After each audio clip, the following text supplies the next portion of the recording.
Тэгэхээр энэ бүгдийн одоо ялангуяа бодтой холбоотой асуудал дээр эрдэнэ шинжлэлийн асуудал бол ягараа бодож чухал. Сонирхолтой хэлээд явсан. Тэгэхээр асуулт нэлээд байгаа. Тэгэхээр дараа нь асуух цаг гарвал дараа нь асуугаарай. За дараагийн хэлбэрийг сонсож авах түрээд зөвхөн сайн даарай. Тэгээд өгөөс нэгэн сурчлаа. Дараагийн хэлбэрийг Бордуудын анхны зардаг зохиолын тухай нэртэй хэлбэрийг доктор Мемор Сурн Сумын хүрээд ашиглан хийдийн дэрэгдэх шашин соёл зохиолын хүрээний захирал Өнгөрсөн доктор хэлтгэл танилцуулнаа. За энэ борон цугларсан эрдэмтэн мэргэд хэрхэн боломжтой таавны өнөөдөр ямар байна. За тэгээд нэгд цаг байгаа учраас морин дил дээр жоохон хөнгөх хэвчээ. За богдын хамтдын зардаг зохиолын тухай нэг танилцуулгыг хийе гэж бодсон юм аа. За манай богдууд маань болохоор ерөнхийдөө үүс зохиолын одоо сайхан ярихын тухай манай богдуудаас хангалттай өндөр хийгээ. За тэгээд дараагаар дөрөвдүгээр богд, за дараагаар нь 5 дугаар богд, за 7, за тэгээд 8 дугаар богд, за мөн 9 дугаар богдын бас одоо зарим сургаалуудын бүгд богдууд маань болохоор одоо төв хэлээр цаан зардаг зохиол бүтээлийг хийж байсан юм. За тэгээд одоо богдын зардаг зохиолтой одоо залбираад бас одоо нэгэн зохиол бүтээл монгол хэлний одоо гарсан байгаа та бүхэн монголоор унших одоо боломж нэгдсэн учраас одоо монголоор уншаарай. За энэ өнөөдөр болохоор би жоохон танилцуулах болохоор манай одоо богдуудын анхны зардаг зохиол нь ямар байсан талаас нь товчхон танилцуулъя. За манай өндөр гэгэний сүм тургуу гэж би зайгийн анхдугаар бүрийн зайгийн төсөн хэлээ гэж хэлүүлсэн. За тэр зайгийн итгэн хэлүүлсэн өндөр гэгэний сүм тургуугийн хамгийн ихэнд одоо аян томоо дүүсэн санжаатай гэдэг. За энэ бол манай өндөр гэгэний насан баг үедээ одоо гэрийн бүслөөр хашлан бүслөөрийг тойрч явахдаа анх одоо чийжээс төвдрөл рүү айлцсан гэдэг одоо тийм зардаг сургууль байна. За богдын одоо бүх намтрууд вангаар хэмжээнд за тэрний шар шилж за нүуний дариг ламын за тэгээ бусад одоо бусад олон одоо төвд намтруудаар болохоор одоо дуудуугаа авалцсан одоо энэ намтар цохиолын тухай. За манай сүүлийн судлаачид ялангуяа Хөрөлбаатар багшийн одоо бас одоо судалгааны бүтээгч гэсэн энэ тухай одоо зам хэлбэрийг бас учраас та бүхний айн тухай мэдээ байдаг нь болохоор сайн үнэлсэн байгаа.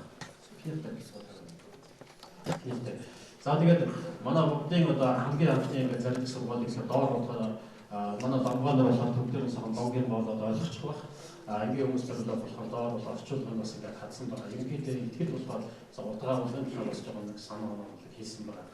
Тэгээ энэ дээр болохоор одоо тэр өрөмрийн жансан цэмбог хүнжиж байгаа. Энэ ширийн дуваа зүгээрч гэдэг одоо жишээлбэл өөрийнх нь нэр нь одоо сахилын нэр бас орсон баг жишээтэй. Тэгээ миний багш одоо 3 цагийн болох гэх мэтээр одоо ингээд их сайн утган бол их сайн юм утгааруулахтаа ийм манай өндөр гэгэний анхны зардаг сургууль байна. За дараагийн слайд. За манай 2 дугаар богдын зардаг сургууль гэж тоймтой байхгүй. 2 дугаар богдын одоо сүмгэн гэж одоо байхгүй. Гэхдээ одоо ам мэдээгээр одоо мөрөнтэй болохоор ганцхан одоо энэ нэг шолох, нэг юм шүлэг бий. Дам даржаалын төр дээр гэдэг. За ингээд дам даржаалын хийдийн одоо ингээд дам даржаалын хийдээр одоо юм гэсэн нэ. Одоо шашин одоо ховрын аймаг гэсэн дүүрч. За тэгээ ховрын аймгийн сонсох санах бяцлахын одоо шашны үйл нь одоо сан усан сан далаа мэд нуур мэд зам дэлгэрэх болтугай гэсэн одоо ийм сан ийм хавчмаа даа. За өмнөөс өөр одоо манай 2 дугаар богдтой холбоотой ийм зардаг сургаал нь бол ингээд бас байхгүй. Гэхдээ болохоор энийг болохоор ерөнхийдөө анхны хэсэгт одоо хэлэхэд бас хэцүү. Гэхдээ бас 2 дугаар богд ганц зардаг сургаалыг болохоор үзүүлж байна. За дараагийн слайд. За 3 дугаар богд маань бас одоо цөөхөн баг байхгүй бас одоо байхгүй. Өсөн нормоо гэдэг нэртэй ганцхан одоо нэг ийм богдын одоо хаягтай ийм зардаг сургаал. Өсөн нормын юмны төсөн байна. За ингээд төвдөр ороод орчих юм. Слайд багтахгүй учраас дараагийн юу бол болохоор 2 дугаар юм байна. Дараагийн слайд гаргаж байна. Монголоор одоо ингэсэн зэнмэл 3 одоо лагшин гэдэг нэртэй 2 зүг юм байна. За утга агуулгыг үзэх юм бол одоо цаашаа өөг өгөн цаана задрахаар утга агуулгын цаана өөгийн цаана утгыг бол уйсан юм сайхан юм ерөөрөө тийм одоо байна. За дараагийн слайд гаргаж. За манай 4 дугаар богдуудын дундаас хамгийн их одоо зардаг бүтээл төрөлтэй болохоор яг манай 4 дугаар богд. За дөрөвдүгээр богдын хамгийн анхны зардаг сургуулийн тухай мэдээ баримт бол одоо өнөөхөр болж үзсэнгүй. За ямар ч байсан төв төл дээр байгаа одоо тэр олон намтруудыг төлөвшүүлж үзэх анхны зардаг сургуулийн тухай мэдээ баримт байхгүй. Гэхдээ манай богдын одоо зардаг сүмбэн маань нийтдээ 517 нэр зүйлийн одоо ийм нэлээд томоохон ихээхэн хэмжээ байна. Манай богдууд дундаа хамгийн их одоо нэр зүйлийн одоо тийм ном айлцсан болохоор манай ялч дөрөвдүгээр богд маань болно. За эхний дээр үзүүлж байгаа тэр слайд дээр үзүүлж байгаа нь болохоор манай өндөр гингийн одоо ламын нэржгүй багш гэж шүтгэсэн яг юу зэрэг ном байгаа. За доор 3-р дахтаа болохоор манай номгоо бол сайн гэж байгаа. Билег долгүйгээд одоо харам магтаалаар ингээд уншдаг штэ. Харам магтаалаар одоо уншдаг. Тийм одоо юу би одоо магтаал байна. Гэх мэт юм бол. За одоо 4-р богдоор болохоор юу баг. Дараагийн слайд үзэж. За 5-р богд маань ерөнхийдөө гайхамшигтай, задвартай, гайхамшигтай үйлс зохиомжтой лам. Одоо богдууд дундаас болохоор их одоо гайхамшигтай юм задвартай лам. За богдын анхны зардаг сургаалыг болохоор одоо энэ Живцэн домбо бомбо монгол шүү. Жирбэг аваад өмнө домбочуг гэсэн ийм анхны зардаг сургаал байдаг. За ингээд манай богдын ингээд зардаг сургаалыг болсон дээр олон намтрууд байгаа. За тэгээд манай богдуудын намтар дотроосоо болохоор ерөнхийдөө хамгийн урд намтрыг өөртөө баг зохиолгосон гэдэг юм болохоор 4-р богд болно. Банчин богд одоо Балдан биш. Манай 4-р богдод айлцсан намтар байна. Энэ намтрууд дундаа хамгийн одоо агуу том болохоор агуу гэж хэлж байгаа утга нь бол юм бөгөөд бус намтруудаа харьцуулах юм бол хэмжээний хувьд бол маш том. Тэгээд тийм намтртай. За намтруудын нэр төрлийн хувьд бол хамгийн олон намтртай хүн бол манай 5-р богд. За тэгээд Живцэн домбо бомбо номер шүү. Жирбэг аваад домбоч байна.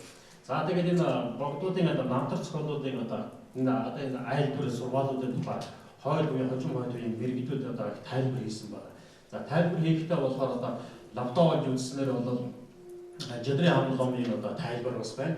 Жидрийн хамт ломын одоо 5-р богдын энд гэсэн нэг тайлбар байгаа. За банчин богдын хийсэн нэг тайлбар байгаа. За тэгээ эндээс нь ганцхан үгийг нэг тайлбарлах юм бол Живцэн домбо гэдэг одоо тэгээ Живцэн домбо юу Живцэн дом хотын одоо нэрийн тайлбар Жидрийн хамт лом бол маш сайн ингээд тайлбар хийсэн ба та бүхэн тэрний түүнээс үзээ нэр нь болохоор үгээр нь салгаад Ж гэдэг нь юу, зүүн гэдэг нь юу, дамбаа гэдэг нь бас юу. Тэгээд одоо бүгдээр нь сайхан юм тайлбар хийсэн байгаа. Жидрийн хамт ломын ийм сайхан ном байгаа. За тэгээд бомбо номер шүү. Эргэтэн болохоор одоо ухаан хурц байна гэдэг энэ талаар нь болохоор маш их сайхан юм тайлбар хийсэн байгаа. За тэгээд Жалбан ааваа гэж гарч байгаа. Дараагийн слайд гарч. Дараагийн нөгөөнийг нь болохоор энэ одоо Живцэн дом ухаан байдаг хурц оршмод Жалбан 5-р ялгуулсан шашны дээд өвдөс гэж байгаа. За тэгээд доор гарч байгаа тодруулсан хэсэг дээр болонгод манай богд өөрийнхөө нэрийг энэ залбиралд оруулаад одоо шавдан сайтан маягаар хийсэн байна. За энэ 8 өдөртөө дараа морин жил ингээд айлцсан гэдэг энэ намтруудаар бас тодорхой байгаа.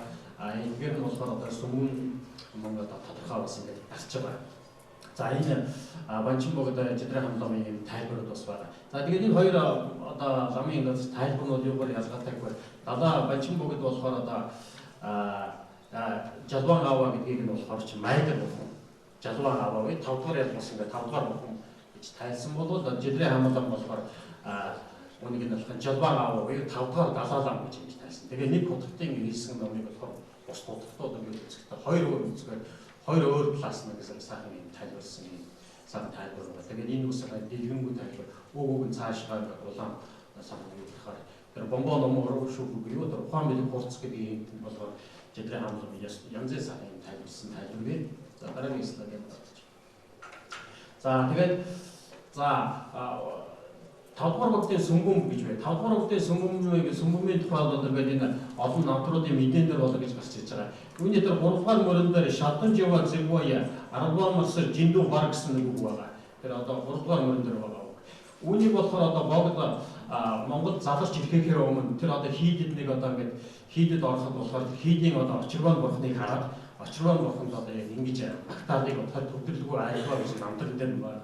Гэхдээ болохоор түрүүний тэр хэлдэг Живцэн домбо бомбо номер шүү гэдгээсээ өмнө болохоор ямар ч байсан юм ямар ч гэсэн хоёр юу энийг болохоор чэйжээс айлж байна гэдэг нь болохоор намтрын мэдээнүүд дээр бол байж байгаа. Тэгээ богдын босод намтрууд дээр болохгүй яг энэ нэг юм болохоор яг сайхан бас байна. За дараагийн слайд. За тэгээд дараагаар нь 6-р богдтой болохоор манай чинь сүмбэн буюу байхгүй одоо нас интер залуу үедээ болж яаж халсан. За 7-р богд дээр болохоор сайн яриад байгаа. 7-р богдын болохоор зарилэг зохиол нь болохоор гар үчиглээр одоо сүмгүмэн байна. За тэрэн дээр болохоор чинь явчиг жамби ялда чансолоо гэдэг энэ хамгийн хэл дээр болохоор жавган ном баримгууч гаазан тогмоо гэсэн ингээд нэлтэйгээр гарсан байгаа. Эхнийх дээр муцаад ажиллах юм. За тэгээд дараагийн тэр одоо дараагийн слайд дээр Гунгарава гэсэн Гунгарава метрол очиж гэсэн одоо тэр слайд байна. За үүнийг болохоор одоо жидрийн хамтлан болохоор одоо энэ 7-р богдын анхны зарилэг сургаалаа гэж тусгаад нь дийлбэрээр тайлбар хийсэн байгаа. Жидрийн хамтлагын сүмгүмийг үзүүл та бүхэн эндээс сайхан бас дэлгэрэнгүй сайхан үзээрэй. Авсаахан бүртлөө утгыг нэг сайхан ингээд тайлбарласан юм байна. За тэгээд үүнийг болохоор төгчд одоо тэр намтар түгэн дээр 2 янзаар ингээд бичдэг л дээ. За нэгдүгээрт нь болохоор чинь тэр үед бол Монголын их бүрээ нааш цаашаа нүүдэлтэй байсан. Нүүдэлтэй баахан зурчлаа дугунсан одоо борхон шүтэгийг хэвдэрдэг байх байсан. Тэгээд түүнийг хараад болохоор богд одоо хайлж одоо ийм зарилэг айлцсан гэдэг нэг хөвлөр байдаг. Нөгөө хөвлөрөөр өөрийн янзан багшийг одоо дагшин чилэрхэд болгоод зориулж айлтлаа гэсэн хоёр юм зүйл юмнаас мэдээ бас байдаг л та. За дараагийн. За энэ бол орчуулгын иймэрхүү байна. Эхнийх нь болохоор тэр одоо явчиг жамбия гэдэг нь болохоор ингэж байгаа. Энэ болохоор Гунгарава гэдэг юм орчуулга нь болохоор одоо энэ дээр Гунгаравын орчуулга нь болохоор энэ юу байна.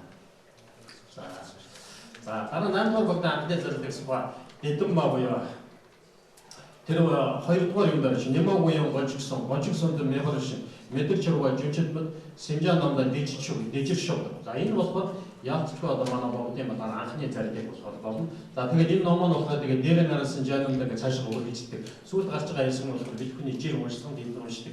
Нийтлэг номуудыг болохоор нэмээд бас уншдаг бас тийм боломж бас байна. За ямар тач болсон тэр Нэмог буюу гончгсон гэдэг болохоор манай богдын анхны зарилэг буюу тэр амглан төвлөр гэдэг юм хэлээ. Дэдэмма гэх юм одоо магтаал. Дараагийн слайд дээр байна. За энэ тод хараад тодруулсан болохоор манай 7-р богдын манай 8-р богдын анхны зарилэг одоо Дэдэммагийн ерөнхийдөө тайлбар. За тэгээд ерөнхийдөө дуртай агуулгын цагийг санаа бүгд зөвхөн бас сайхан байгаа. За ерөнхийдөө ингээд товчхондоо манай богдуудын бас гайхамшигтай зохиол бүтээлүүдийн тухай ингээд товчхондоо ингээд ярих юм бол нэг юм байна. Тэгээ манай тэр ухаан хурц бомбон тэр бодгал дээд бодгалууд болохоор нас залуу үед манай анхдугаар богд нь болохоор 3-4 настай. За тэгээ манай богдууд нь 8 настай. Тэгээд ийм идэр залуу байх үедээ болохоор анхны зарилэг зохиолуудаар бас ингэж айлж исэн гэдэг юм одоо дээд төлөвтөн процедурын болохоор живүүд амын ийм сайхан залуу байна гэдэг бас та бүхэн танилцуулж өгөх юм байна. Баярлалаа. Ариуслын зоочу будда тур эрхэм үйлчлүүлэгч таныг бурхан багшин агуй кадестэд газрууд болох лагшин мэндэлсэн люмбини адестэд жарн хашорин собрага таалалт өгсөн кушинагар гэгэрсэн бодгая дах монгол сум анх дөрвөн үнэний сургаалan альцсан сарнат ариун гангамөрн энтхгийн нийслэл дээли Непалын Катманду хотуудаар аялан алдарт Таж Махал үзэх Ариуслын аялалд өрн залъя. Ариуслын зууч Будда тур. Манай гаригийн хамгийн шилдэг танс гэр сортуудаар алдартай Мальдивийн арлууд дамрах аялал. Та цав цагаан элэс төв тунгуулагдалан устай олон улсын өндөр зэрэглэлийн стандартад нийцсэн амралтын газруудад тэсгэн мөвлийн хүйтнэр нарлаг зуныг мэдрэх боломжтой. Мальдивийн VIP аялал утас 90 сарвнаг 3764. Та аялын зээлийн Nexus финансаас авах боломжтой. Саст Гемлайн улсын дундорчох Тэнгэрийн орон сас хотод зочлох аялал. Та алдарт Потала ордон Норвулинга өргөө эртний түүх буддын ариундагшин их зуугийн сум Барайвн Сера гандан хийдүүдэд зочлон төвдийн нийслэлтэй танилцаарай. Ариуслын зууч Будда тур